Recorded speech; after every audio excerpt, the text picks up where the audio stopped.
या मतदारसंघामध्ये हा विषय केंद्रस्थानी येण्याचं कारण काय आहे? तुम्ही जर देशाच्या अस्मितेशीच खेळत असाल, महेश दादांना का टार्गेट केलं जातं? ते काम त्यांचे इथं विकास काम म्हणून शिल्लक ठेवलेलं नाही.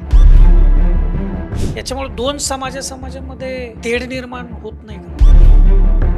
कधीच संविधान विरोधी नाही. राम मंदिराला 500 वर्ष लागले. तू या भारताचा नागरिक आहे, तू वंदे मातरम बोललं पाहिजे. 100% या देशामध्ये महेशदादांनी विकास कामं कमीत केलीत. नाव पण फार सुंदर दिले, स्टॅच्यू ऑफ हिंदू भूषण. शिवाजी महाराजांचे किल्ले हे भगव्या रंगानेच भरले पाहिजे. ते महेशदाला विनाकारण टार्गेट करतात. आता कुठं आपला हिंदू जागरूक होता असेल? हिंदुत्वाच्या मुद्द्यावर म्हणजे मतदान करावं अशी परिस्थिती आहे इथं. हिंदुत्व म्हणजे काय? तळागाळामध्ये काम करणारे जे कार्यकर्ते हाताची घडी घालून आता गप्प नाही बसू शकत. आमच्यासाठी संविधान प्रथम आहे. म्हणजे हिंदू जागरूक झालाच नाही पाहिजे या समाजात. विकासाच्या कामावर तुम्ही का नाही मतदान करत? राजकारणाचा कसा काय भाग असू शकतो? जो हिंदू हित की बात करेगा वही देश पे राज करेगा.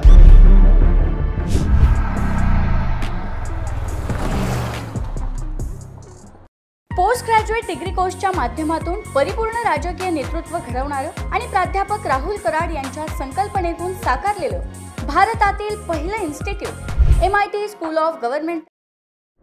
नमस्कार, मी Deepak Darade. For the people न्यूजमध्ये आपलं सर्वांचं स्वागत आहे. मंडळी, विधानसभा निवडणुकीच्या पार्श्वभूमीवर आपण वेगवेगळ्या मतदारसंघामध्ये जातोय, तिथल्या नागरिकांशी, मतदारांशी आणि मान्यवरांशी बोलतोय. वेगवेगळे जे मुद्दे आहेत निवडणुकीच्या या चर्चेदरम्यान येणार आहे त्या संदर्भात बोलतोय आणि आमदार कसा असावा हे त्यातून आपण जाणून घेण्याचा प्रयत्न करतोय. आणि या पार्श्वभूमीवर आज आपण महाराष्ट्रात ज्या विधानसभा मतदारसंघाची चर्चा आहे त्या भोसरी विधानसभा मतदारसंघामध्ये आपण पुणे जिल्ह्यातला हा अतिशय महत्त्वाचा विधानसभा मतदारसंघ मानला जातो आणि एका वेगळ्या मुद्द्यावरती आज आपण इथं चर्चा करणार आहे. तो विषय असा आहे की आपण नेहमी म्हणतो की निवडणुका ह्या पारदर्शीपणे असल्या पाहिजेत, त्या कुठल्याही धार्मिक मुद्द्यावरती व्हायला नाही पाहिजे. परंतु भोसरी विधानसभा मतदारसंघ असा आहे की इथं हिंदुत्वाचा मुद्दा ऐरणीवरती आलेला आहे. काय कारण आहे नेमकं, कशामुळं हा मुद्दा निवडणुकीमध्ये चर्चेमध्ये आणि केंद्रस्थानी आहे, या संदर्भात बोलण्यासाठी आपल्यासोबत कुणाल साठे आहेत, जे हिंदुत्ववादी चळवळीशी निगडीत आहेत आणि त्या संदर्भात त्यांचं काम आहे. आपलं मनापासून स्वागत आहे फॉर द पीपल न्यूजमध्ये. म्हणजे नेहमी आपण चर्चेमध्ये किंवा सगळ्याच गोष्टींमध्ये आपण असं म्हणतो की धार्मिक विषयावरती निवडणूक असता कामा नये. धर्माला, जातीला, भाषेला हे केंद्रस्थानी आणू नये असं आपण म्हणतो. पण म्हणणं वेगळं आहे आणि वास्तव वेगळं आहे. आणि भोसरी विधानसभा मतदारसंघामध्ये आपण जनमानसात ज्यावेळेस आम्ही जातोय, नागरिकांमध्ये जातोय, अनेकदा हा विषय चर्चेला येतो, हिंदुत्वाचा विषय येतो. का असं कारण आहे? या मतदारसंघामध्ये हा विषय केंद्रस्थानी येण्याचं कारण काय? पहिले तर मी तुमचं सर्वांचं आभार व्यक्त करतो की तुम्ही हिंदुत्व हा राजकारणाचा कसा काय भाग असू शकतो असा तुम्ही जो प्रश्न विचारला की काय महेशदादांचं तुम्ही सुरुवातीलाच नाव घेतलं की महेशदादांना का टार्गेट केलं जातं या सगळ्यांमध्ये. तर मला एक गोष्ट सांगायची ते की 100% या देशामध्ये निवडणूक ही विकास कामांवरतीच झाली पाहिजे. महेशदादांनी विकास कामं कमीत केलीत गाव. महेशदादांच्या तुम्ही वार्डात जर गेले किंवा त्यांच्या भोसरी मतदारसंघात जर गेले तर असं कुठलंही काम त्यांच्या इथं विकास काम म्हणून शिल्लक ठेवलेलं नाही. त्यांनी प्रत्येक जाती धर्मातल्या लोकांना त्यांनी विकासाच्या माध्यमातून न्याय द्यायचा प्रयत्न केलेला आहे. पण आमचा महेशदादा ज्यावेळेस तो अबू आझमी सारखा माणूस संभाजी महाराजांचं नाव घेतो आणि त्याच संभाजी महाराजांना धर्मवीर म्हणण्यापासून नाकारतो आणि त्यांची बदनामी करतो, त्यावेळेस महेशदादा त्याला कडाडून विरोध करतो. महेशदादांनी त्याला कडाडून विरोध केल्यानंतर काही जे धर्मांध लोक आहे ते महेशदादाला विनाकारण टार्गेट करतात. जसं की आज तुम्ही पाहिलं महेशदादांनी मोशी या ठिकाणी 300 फूट असं संभाजी महाराजांचं भूतो न भविष्य आजपर्यंत जगात संभाजी महाराजांचं कोणतं एवढं मोठं स्मारक उभं राहिलेलं नाही. त्याला नाव पण फार सुंदर दिले, स्टॅच्यू ऑफ हिंदूभूषण. त्या स्मारकाला ते कामच चालू आहे, त्या स्मारकाचं काम चालू आहे. आणि काही राजकीय लोकांनी काय केलं, महेशदादाला कोकणात शिवाजी महाराजांचं जे स्मारक होतं ते पडलं, ती गोष्ट दुर्दैवी होती. त्याचा सर्वांनीच निषेध केला. मोदींनीही त्या गोष्टीचा निषेध व्यक्त केला, खंत व्यक्त केली. तिथली गोष्ट टार्गेट करून महेशदादांनी जे संभाजी महाराजांचं स्मारक बनतच होतं, त्याचा पायाचं काम चालू होतं, तर तिथं काही लोक गेले आणि त्यांनी तिथला फोटो काढला, तिथला व्हिडिओ काढला आणि तो सगळीकडे प्रसारित केला की बघा पायाला भेग पडलेली आहे. तुम्ही कुणी पण असेल, ज्यावेळेस आपल्या घरातला गणपती आपण घरात बसवतो, प्राणप्रतिष्ठा करतो, त्या प्राणप्रतिष्ठा केल्यानंतर ती मूर्ती खऱ्या अर्थाने बसते. पण ज्यावेळेस ती कुंभारवाड्यात असते त्यावेळेस त्या मूर्तीची परिस्थिती थोडी वेगळी असते. तिला हात लावावा लागतो, तिला पाय लावावा लागतो, तिला सोंड लावावी लागते, त्यावेळेस ती पूर्ण मूर्ती होती. तर ह्यांनी असाच प्रकार केला. म्हणजे जो आमदार हिंदुत्वासाठी बऱ्याच विषयांवरती बोलतो, संभाजी महाराजांचं एवढं मोठं स्मारक, त्याला नाव पण फार चांगलं दिले, स्टॅच्यू ऑफ हिंदूभूषण, अशा स्मारकाला तिथं काम चालू असताना गेले तर म्हणले बॅगा पाडल्या. मग त्यांच्यासाठी उतरलं नाही पाहिजे का? त्यांच्यासाठी उतरल्यानंतर काही लोकांना वाटतं की अरे हे महेशदादा म्हणजे हे थोडे मीडिया मॅनेज करतात, बऱ्याच लोकांना बोलण्यासाठी भाग पडतात. सर, आम्ही खरंच महेशदादांक का जातोय त्याला काही कारण आहेत. आज लव्ह जिहाद सारखा विषय तुम्ही पाहिला असेल. लव्ह जिहादमध्ये आम्ही महेशदादाला आमच्या इथेच नाही, भोसरी मतदारसंघात नाहीच, महाराष्ट्रातलं कुठलंही प्रकरण महेशदादांना सांगितलं ना, त्याची कधी जात विचारली जात नाही आणि त्याचा कधी धर्मही विचारला जात नाही. महेशदादा त्या मुलीला फक्त न्याय देण्याचा प्रयत्न करत असतो. त्यामुळं आणि महेशदादांनी जी हिंदुत्वाची शाल पांघरलेली आहे, जी शाल अंगावरती घेतलेली आहे, त्याच्यामुळं सगळेजण त्यांना सपोर्ट करतात. हेच कारण आहे त्याचं, बाकी काही वेगळं असू शकत नाही. पण या हिंदुत्वाची व्याख्या जी तुम्ही आता सांगता, ही सगळी उदाहरणं, याच्यामुळे दोन समाजामध्ये तेढ निर्माण होत नाही का? तेढ निर्माण झाला असताना सर 500 वर्ष लागले नसते. भारतातच राम मंदिराला 500 वर्ष लागलेत सर. भारत जिथं रामाचं अयोध्येचं स्थळ आहे, 90% हिंदू आहे, त्या गोष्टीला 500 वर्ष लागलेली. हे तेढ निर्माण करत नाही, उलट ह्याने तेढ कमी करण्याचा प्रयत्न करतोय. तुम्ही कुठलीही बाजू बघा हिंदुत्वाची, कधीच संविधान विरोधी नाही, कुठल्याच गोष्टीला त्याला दोन हे नाही. म्हणजे आज तुम्ही बघा, शिवाजी महाराजांचे किल्ले हे भगव्या रंगानेच भरले पाहिजे, तिथे हिरवं अतिक्रमण झालंय ना. मग ते जर काढण्यासाठी हिंदुत्ववादी प्रयत्न करत असतील, ताजमहालवरती तुम्ही कधी बघितलाय का भगवा ध्वज लावलाय किंवा तिथं बळेत जाऊन काही आरती केलेली आहे? तुम्ही पाहिलंय का अशा कुठं गोष्टी? मक्का मदिना असेल तिथं अशा गोष्टी केलेल्या. अनधिकृत बांधकामं जर आमच्यावरती येत असेल आणि आता कुठं आपला हिंदू जागरूक होत असेल आणि त्याला उत्तर म्हणून आम्ही आमच्याच काही गोष्टी परत मागत असू, तर त्यांनी जर तेढ निर्माण होत असेल ना सर, तर असा तेढ लखलाभ आहे. म्हणजे त्या विधानसभेत तो आवाज मी जाहीरपणे म्हणणार की मी भारत माता की जय म्हणणार नाही, मी वंदे मातरम म्हणणार नाही, तो ओवेसी म्हणणार. आणि काही आमदार त्याला विरोध करणार की बाबा तू ह्या भारताचा नागरिक आहे, तू वंदे मातरम बोललो पाहिजे, तू भारत माता की जय बोललो पाहिजे. तुला नसन बोलतायत तर तू पाकिस्तानात जा, तुझ्यासाठी एक वेगळे राज्य आहे तिथं, तू अफगाणिस्तानला जा. आणि हेच जर हिंदुत्व असेल, राष्ट्रीय तुम्ही जर देशाच्या अस्मितेशीच खेळत असाल, भारत मातेला भारत माता नसेल मानत आणि त्याला जर विरोध करत असेल आणि त्याला जर समाज तेढ म्हणत असेल, तर अशा तेढ जे निर्माण करतात ना आणि ज्यांना दुःख होतंय त्यांनी सरळ पाकिस्तानात जाऊन राहावं. भोसरीमध्ये का हिंदुत्वाचा मुद्दा आला याच्या संदर्भात तुम्ही सुरुवातीलाच थोडासा उल्लेख केला. पण आता निवडणुकीला आपण सामोरं जाणार आहे. लोकांनी किंवा भोसरीकरांनी हिंदुत्वाच्या मुद्द्यावर म्हणजे मतदान करावं अशी परिस्थिती आहे इथं? 100% हिंदुत्वाच्या मुद्द्यावरती मतदान केलं पाहिजे. हिंदुत्व हेच राष्ट्रीय तत्व आहे. महेशदादांचं तुम्ही जर बऱ्याच ठिकाणी उल्लेख त्यांनी सांगितला असेल, हिंदुत्व म्हणजे काय, 18 पगड जातींना एकत्र केलेलं हिंदुत्व. आणि तुम्ही जर बऱ्याच ठिकाणी बघितलं असेल ना की तेढ का निर्माण होतोय किंवा महेशदादांची इथंच अशा का गोष्टी चालू आहे. अहो, महेशदादांनी जे हिंदुत्व अंगीकारलेलं आहे, महेशदादा ज्या तडपेने विधानसभेत हिंदुत्वाविषयी बोलतात, ज्या गायीला राज्यमाता दर्जा मिळावा आणि तिला सरकारने अनुदान द्यावं, यासाठी महेशदादांनीच आवाज उठवला ना. आणि आजही गाय कापणारे लोक महेशदादांच्या वार्डात राहिले आहेत बऱ्याच ठिकाणी. त्या लोकांना दुःख होतंय असा आमदार जो गायीविषयी हे करतोय. आणि जे आपल्यातलेच काही विरोधी आहे, जसं सावरकरांचं एक वाक्य आहे, मला मुस्लिम आणि मला ख्रिश्चनांपासून धोका नाही, मला धोका आहे तो आपल्याच हिंदूंपासून आहे. तर मुळात महेशदादा जे हिंदुत्वासाठी कार्य करतोय, मी मगाशी सांगितलं, लव जिहाद असेल, गोरक्षण असेल, लँड जिहाद असेल, ह्याच्यामध्ये महेशदादा कुठेही मागं नसतो. आमच्यासोबत खांद्याला खांदा लावून काम करतो, कारण की त्याला माहिती आहे काही चुकीचं नाही. जर मगाशी मी शिवाजी महाराजांच्या किल्ल्यांचा विषय आणला, विशाळगडावरती जर एवढी मोठी मस्जिद उभी राहत असेल, त्याला विरोध केलाच पाहिजे ना. आत्ता काही महाविकास आघाडीची लोक महेशदादांची एक ट्रिप व्हायरल करतात, ते पुण्यश्वराच्या तिथं स्टेटमेंट दिलेली ती क्लिप आहे ना, महेशदादांनी ना स्वतः त्याच्या अकाउंटवर त्याच वेळेस टाकली होती. पुण्यश्वरचा जर आपण इतिहास बघितला, पुण्याला म्हणजे पुण्येश्वर, ओंकारेश्वर, पाताळेश्वर अशी पुण्यात शंकराची प्राचीन मंदिर आहे. ते पुण्याला पुणे हे नाव त्या पुण्येश्वर मंदिरामुळे मिळालेले. आणि महेशदादा त्यावेळेस तिथं आरतीला गेला आणि तिथं जे काय अनधिकृत बांधकाम उभं राहिलेले, आम्ही कुठल्याही अधिकृत बांधकामाला हात लावा असं म्हणत नाही. जे काय अनधिकृत बांधकाम आहे ते हटलं पाहिजे, ही आमची मागणी. आणि ते महेशदादांनी तिथं बोलून दाखवली.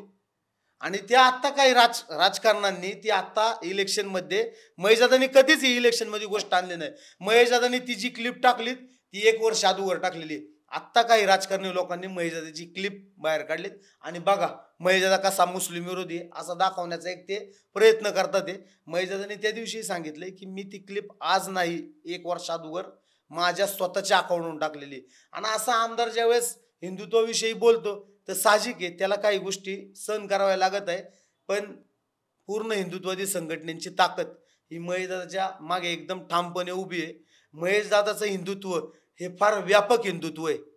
हे म्हणजे हिंदुत्व जर 2 गोष्टीच सांगायचं म्हटलं, आज आपण APJ अब्दुल कलाम पाहिले नाही का, त्यांना असा कुठला हिंदू आहे जो नाकारतो? अशा मुसलमानांना सर्व हिंदुत्ववाद्यांचा सल्यूटच आहे. हिंदुत्व म्हणजे फक्त 2च गोष्टी, ह्या भारत मातेला आपली भारत माता मानेल आणि वंदे मातरम म्हणता त्याला कुठली राजशर्म वाटणार नाही, तो हिंदू. म्हणून मी अब्दुल कलामांचं नाव घेतलं. जे असे शास्त्रज्ञ होते त्यांनी भारताचं नाव एका उंचीवरती नेले. अशा प्रकारचं हिंदुत्वाचं आम्ही काम करतोय.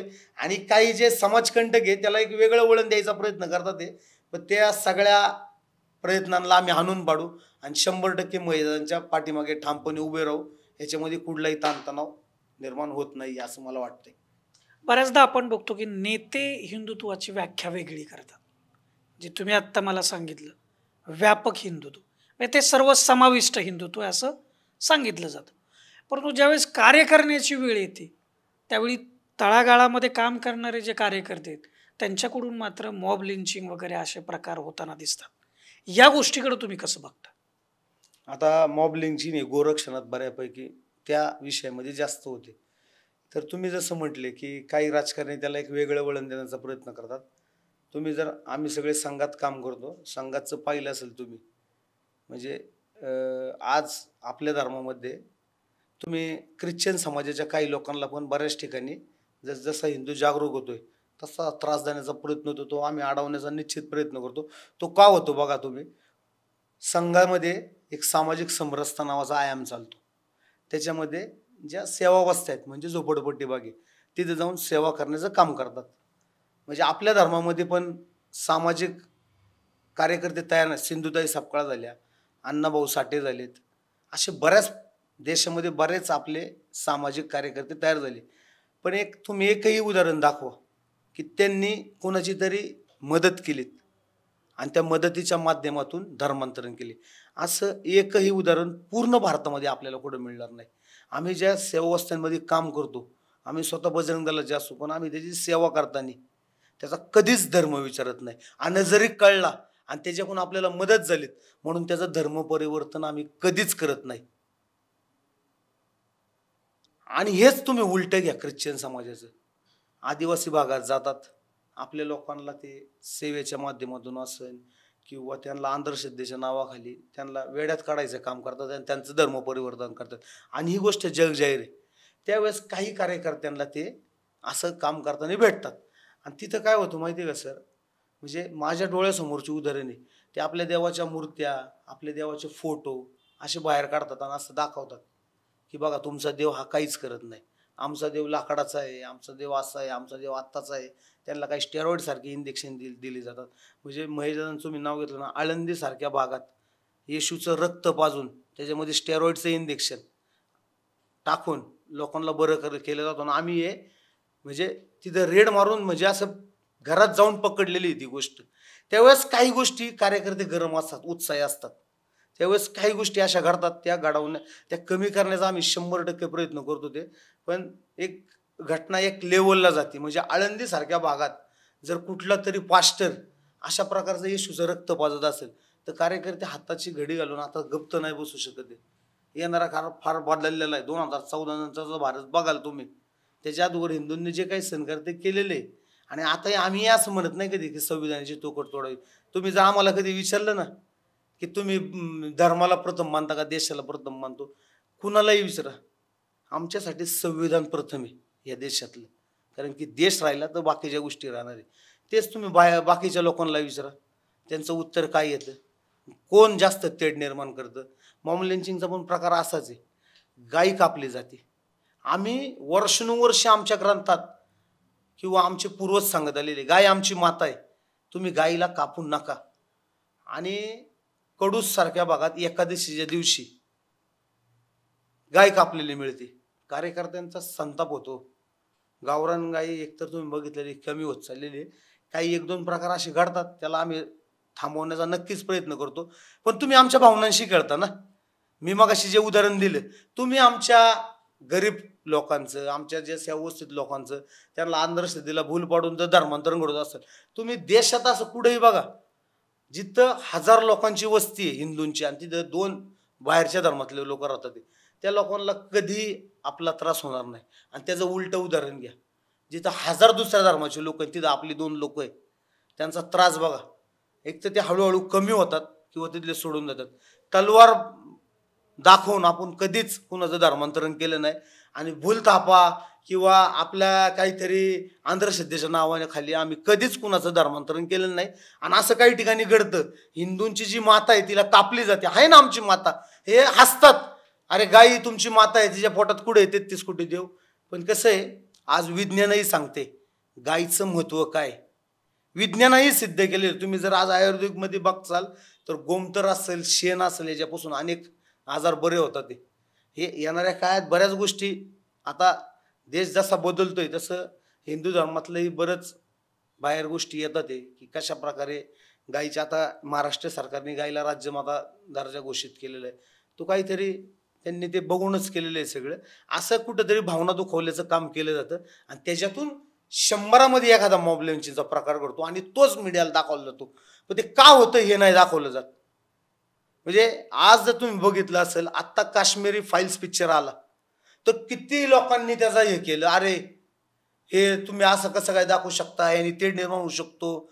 अरे पण ते 92 साली ह्या भारतात घडलेलं आहे. ज्यावेळेस घडलं होतं त्यावेळेस ते कुठेही दाखवलं नाही आणि आता नुसतं दाखवतोय आम्ही असं झालं होतं यांच्यासोबत, तर एवढा त्रास होतोय का.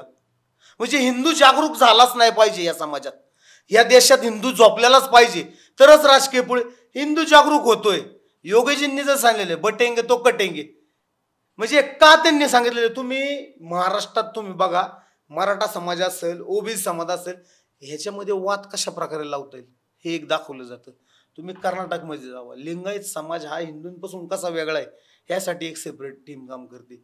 खलिस्तानी मुवमेंट कशी जास्त ॲक्टिव्ह होईल पंजाबमध्ये, आणि जो सगळ्यात पंजाब म्हणजे आपण म्हणतो वीरांची भूमी, ती वीरांची भूमी कशा प्रकारे ह्या देशभक्तीपासून लांब जाईल आणि खलिस्तानी मुवमेंटला जॉईंट होईल, अशा प्रकारचं ह्या देशामध्ये मुवमेंट चालते.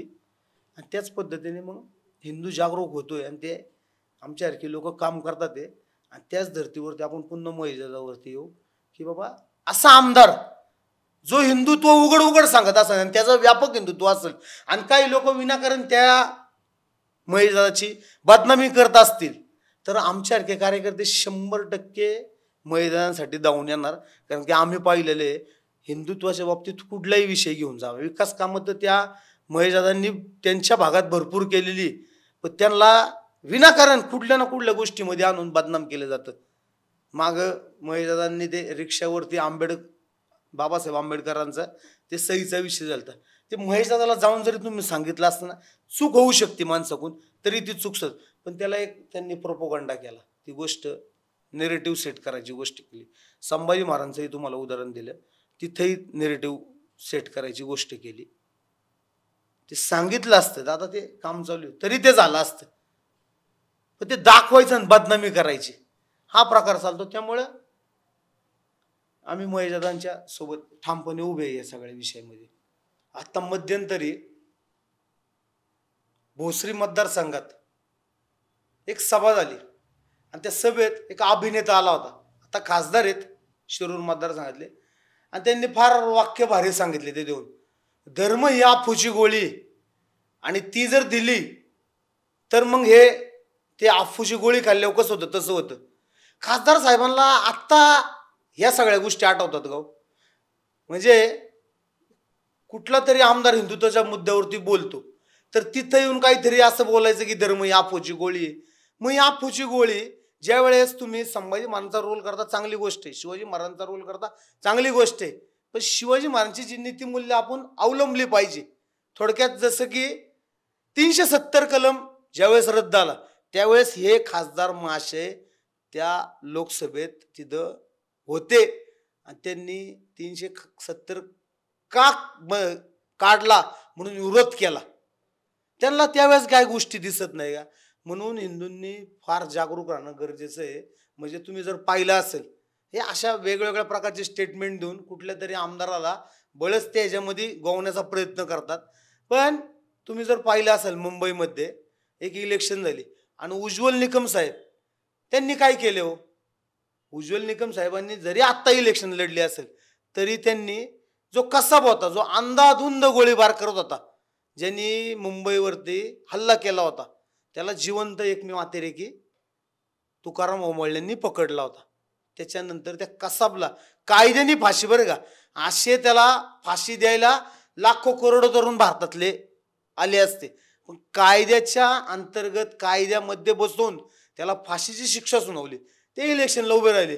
5 मतदारसंघात ते 90,000च्या लीडनी पुढे होते, 5 विधानसभेत, आणि एकच विधानसभेमध्ये ते 90,000नी मागं गेले. म्हणजे तुम्ही हा ओढ जिहाद म्हणू शकत नाही का? इथं जर काही समाज एकत्र येतो कुठल्या तरी व्यक्तीला एक गोष्ट टार्गेट करून पाडण्यासाठी, तिथं सगळ्यांची तोंड बंद होतात. मालेगाव सारख्या शहरामध्ये तिथं विकास बघितलाच नाही गो कुठल्या. म्हणजे मालेगावमध्ये सुभाष भामरे, डॉक्टर सुभाष भामरे हे 1,90,000च्या मतांनी पुढे होते 5 विधानसभेत, आणि एक विधानसभेत ते 1,98,000चा लीड त्यांचा तुटलाय. तिथं ओढ जिहाद झाला. तो एका म्हणजे त्यांनी तर सगळ्यांनी कुठली तरी एकच गोष्ट टार्गेट केली ना, हिंदुत्व. त्यांनी दुसरं विकास कामं बघितले नाही का? आपण बऱ्याच ठिकाणी बघितलेले, ज्या भागात एवढ्या प्रकारची काही मुस्लिम समाजाचे लोक राहतात तिथं भरपूर विकास झालेला आहे, पण त्या गावात भाजप सारख्या पक्षाला मतच नाहीये. विकास तर केलाय ना, हे तर दिसतंय धडधडीत. त्या गावांमध्ये विकास केलाय, नवीन घरं बांधून दिलं, मग मतदान का नाही झालं? विकासाच्या कामावर तुम्ही का नाही मतदान करत? तुम्ही का तिथं लगेच तुमचा धर्म बघता? हे असे बरेच प्रश्न आहे. त्यामुळे हिंदूंनी या वेळेस जो हिंदू हित की बात करेगा वही देश पे राज करेगा या मुद्द्यावरती मतदान केलं पाहिजे. तुम्ही अफगाणिस्तानला पाहिलं असेल, तिथं खासदार होते आपले पंजाबी समाजाचे काही लोक, मोठ्या मोठ्या पदावरती होते, पण ज्या वेळेस तिथं हल्ला झाला आणि तिथं ते अफगाणिस्तानमध्ये त्या संघटनेने ते ताब्यात घेतलं ना, त्यावेळेस पैसे, विकास हे सगळं जाग्यावर सोडलं गेलं आणि बॅगा आणि घरातली मुलं घेऊन भारतात यावं लागलं. तर इतकं आपण सजग राहिलं पाहिजे. आपण बघितलं हिंदुत्व हा मुद्दा भोसरी विधानसभा मतदारसंघामध्ये कशा पद्धतीनं ऐरणीवर आलाय आणि का आलाय या संदर्भात कुणाल साठे यांनी त्यांची जी भूमिका आहे ती अतिशय सविस्तरपणे मांडलेली आहे. मॉब लिंचिंग असेल, हिंदुत्व असेल, व्यापक हिंदुत्व काय, आणि ग्राउंड लेवलवरती ज्यावेळेस एखादी ॲक्टिव्हिटी घडते किंवा एखादी रिॲक्शन घडते, ॲक्शनला रिॲक्शन घडते, त्यावेळी नेमकी काय प्रतिक्रिया उमटते आणि त्याच्यातून ह्या सगळ्या गोष्टी कशा पद्धतीनं समोर येतात, ह्या अतिशय सविस्तरपणे त्यांनी याची मांडणी केलेली आहे. आपल्याला याविषयी का वाटतं ते आपण व्हिडिओच्या खालील कमेंट बॉक्समध्ये जरूर नोंदवा. आपण नेहमी म्हणतो की खरं तर निवडणुका या अतिशय वेगळ्या विकासाच्या मुद्द्यावरती व्हायला पाहिजेत. धार्मिक आणि इतर जातीपातीचे विषय याच्यामध्ये असता कामा नयेत, परंतु हेच विषय पुन्हा पुन्हा नव्यानं येतात, कसे येतात या संदर्भातही त्यांनी त्यांचं मत व्यक्त केलं. का येत आहेत याविषयी त्यांनी सांगितलं. आणि आपला हा दौरा असाच पुढं वेगवेगळ्या मतदारसंघामध्ये जाणार आहे. नागरिकांच्या, मान्यवरांची आपण भूमिका जाणून घेणार आहे आणि आमदार कसा असावा याविषयीची एक चर्चा आपल्या या चॅनलवरती घडवून आणणार आहे. तुम्ही आपल्यासोबत राहा आणि फॉर द पीपल न्यूज चॅनलला आपण सबस्क्राईब करा, फॉलो करा आणि लाईक करा. कॅमेरामन रोहित वनकटेसह मी Deepak Darade, for the people news, Bhosari Vidhan Sabha. Bharat दुनिया का सबसे बड़ा लोकतंत्र और एनएलसी भारत देश का सबसे बड़ा गैर राजनीतिक मंच. शक्तिशाली लोकतंत्र के लिए राहुल कराट का सार्थक कदम. मुंबई में हुआ ऐतिहासिक प्रथम राष्ट्रीय विधायक सम्मेलन.